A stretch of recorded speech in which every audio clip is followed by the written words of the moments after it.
Serial Kitab Tauhid bagian 34. Thabit bin Dhahhak radhiyallahu ta'ala anhu, salah seorang sahabat Rasulullah sallallahu alaihi wasallam yang mulia, pernah mengisahkan tentang seorang laki-laki yang bernadar untuk menyembelih seekor unta di sebuah bukit yang bernama Buana. Sebelum menunaikan nadarnya tersebut, laki-laki tersebut berkonsultasi kepada Rasulullah sallallahu alaihi wasallam. Lantas Rasulullah sallallahu alaihi wasallam bertanya kepadanya, "Hal kana fiha wathanun min awthanil jahiliyyati yu'badu?" Apakah di tempat engkau akan menunaikan nadar tersebut dulunya pernah ada berhala di antara sekian berhala-berhala jahiliyah yang disembah? Laki-laki itu mengatakan, tidak. Nabi kembali bertanya, "Fahal kana fiha 'idun min a'yadihim?" Apakah dulu di tempat tersebut pernah dilakukan perayaan orang-orang musyrikin? Dia menjawab, tidak. Lantas Rasulullah sallallahu alaihi wasallam bersabda kepadanya, "Aufi binadhrika, fa innahu la wafa'a linadhrin fi ma'siyatillahi wala fi ma la yamliku ibnu Adam." Kalau begitu, tunaikanlah nadarmu, karena sesungguhnya nadar tidak boleh ditunaikan pada perkara yang mengandung kemaksiatan kepada Allah Subhanahu wa taala atau pada perkara-perkara yang tidak dimiliki oleh anak Adam. Hadis riwayat Abu Daud dengan sanad yang sesuai dengan kriteria Al-Bukhari dan Muslim. Dari hadis yang mulia ini ada beberapa pelajaran yang bisa kita petik. Pertama, Rasulullah sallallahu alaihi wasallam melarang penunaian nadar jika nadar tersebut hendak ditunaikan di suatu tempat yang dulunya pernah ada berhala atau simbol-simbol kesyirikan di situ. Sekalipun berhala atau simbol-simbol kesyirikan tersebut sudah lama punah di tempat tersebut.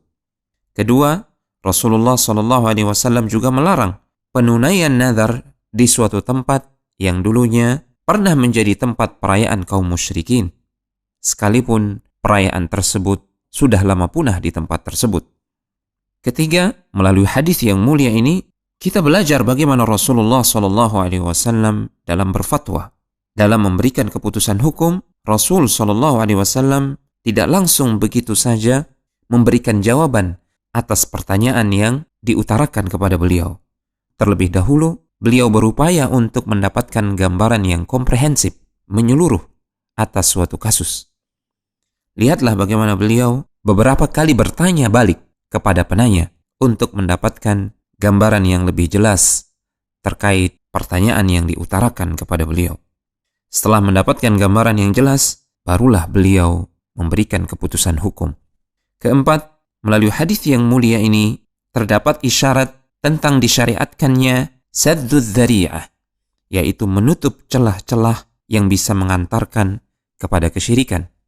Menunaikan nadar di tempat-tempat yang dulunya pernah menjadi tempat perayaan kesyirikan atau di situ pernah ada simbol-simbol kesyirikan bisa membuka celah terjadinya kesyirikan. Untuk itu Rasulullah sallallahu alaihi wasallam melarangnya. Kelima, melalui hadis yang mulia ini terdapat isyarat larangan untuk menyerupakan diri dengan orang-orang musyrikin pada ritual ibadah mereka, pada perayaan mereka, sekalipun seseorang tidak bermaksud untuk mengikuti orang musyrikin. Keenam, berkurban untuk Allah Subhanahu wa taala jika dilakukan di tempat-tempat yang pernah menjadi lokasi pengorbanan orang-orang musyrikin atau lokasi perayaan hari raya mereka merupakan suatu kemaksiatan. Ketujuh, nadar yang mengandung kemaksiatan tidak boleh untuk ditunaikan. Kedelapan, nadar yang terbebas dari kemaksiatan kepada Allah Subhanahu wa taala dan mungkin untuk diwujudkan, maka wajib untuk ditunaikan.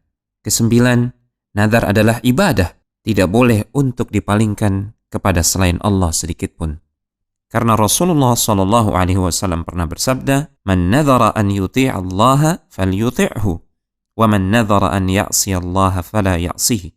Siapa yang bernadar untuk taat kepada Allah, maka dia harus menunaikan nadar tersebut. Dan barang siapa yang bernazar untuk melakukan maksiat kepada Allah, maka janganlah dia bermaksiat kepada Allah. Janganlah dia menunaikan nadar tersebut. Hadis riwayat Al-Bukhari, Abu Daud, dan At-Tirmidzi. Telegram channel Kristal Iman.